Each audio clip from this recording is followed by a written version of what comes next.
All right, let's dive into something really cool, the world of protists. You could call them life's microscopic misfits, and honestly, they're some of the weirdest and most overlooked creatures on the planet. But let me ask you something first. Have you ever, just stared at a puddle or a pond and thought, what is actually in there? Like, what kind of hidden world is hiding in just one single drop of water? Well, the answer is a whole universe. Seriously, a single drop of water is just packed with complex life. Take this little guy, the paramecium. What you're seeing here is awesome. On one side, the scientific diagram, and on the other, the real deal. It's a great way to see how we go from a drawing in a book to the actual living thing, zipping around with all those tiny hair-like cilia. You know, this all boils down to one of the most basic rules in biology. Everything alive is made of cells. You and I, trillions of them. But these organisms, they do everything, and I mean everything, eating, moving, making more of themselves, all inside just one tiny cell. Think about that. And that brings us right to our main topic today, the protists, what I like to call the misfit kingdom.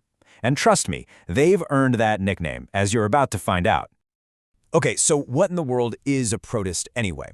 The funny thing is, we mostly define them by what they aren't. So if you find a microscopic thing, and its cells have a nucleus, which makes it a eukaryote, but it's not a plant, it's not an animal, and it's not a fungus, well, congratulations, you've likely found yourself a protist. It's kind of like the junk drawer of biology. If it doesn't fit anywhere else, it goes in here. This little table really says it all, doesn't it? You just run down the checklist. Is it an animal? Nope. A plant? A fungus? No way. When you've said no to all the big kingdoms, you're left with the protists, an incredibly varied and wild group of organisms. So even though they're this kind of biological grab bag, they do have a few things in common. For one, they pretty much all hang out in wet places. They're all eukaryotic, meaning they've got that nucleus, and they have this wild variety. Some act like little plants, some act like little animals. All right, enough with the definitions. Let's actually meet some of these characters. I want to introduce you to what I'm calling the microscopic four. First up is Euglena, which is basically a plant-animal hybrid. This thing is amazing. See that green stuff inside? Those are chloroplasts, just like in a plant, so it can make its own food from sunlight. But here's the kicker. If the sun goes down, no problem. It just switches gears and starts hunting for its food instead. How cool is that? Next, let's talk about the famous amoeba, the shapeshifter.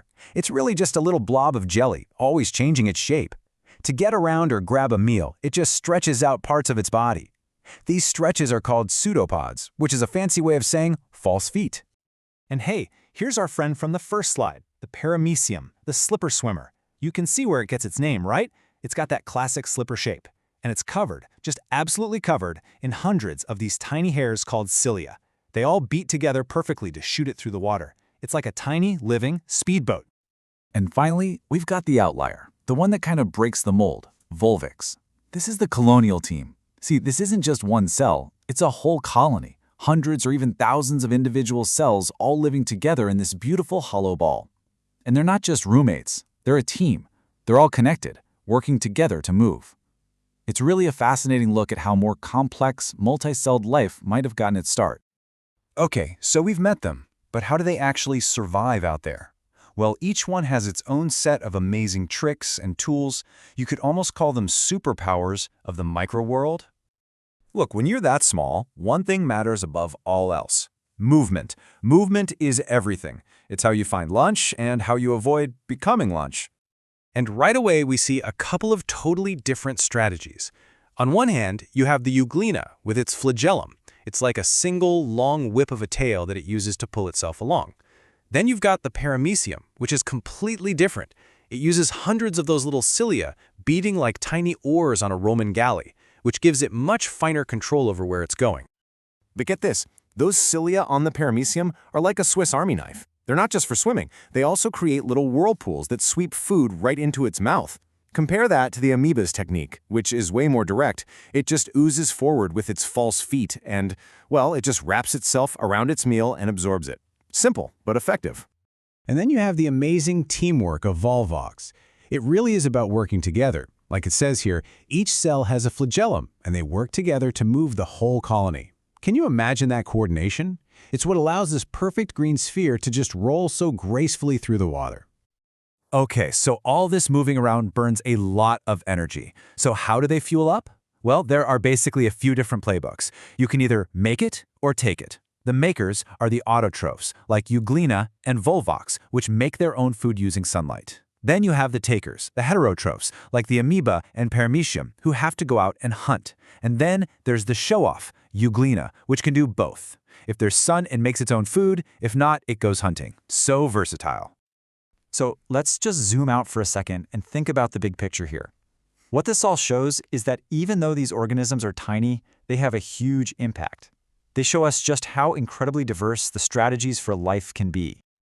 This chart really spells out a key difference. You see, 3 of our 4 examples are purely unicellular. One cell, one life. But then there's Volvox, which is in a league of its own. It's colonial.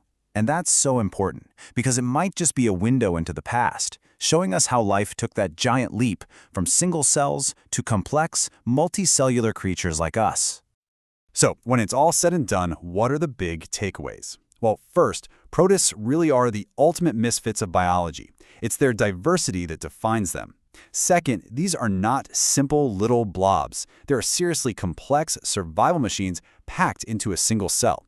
Each one has its own set of superpowers for moving, eating, and living, showing this amazing range from lone hunters to massive cooperative teams.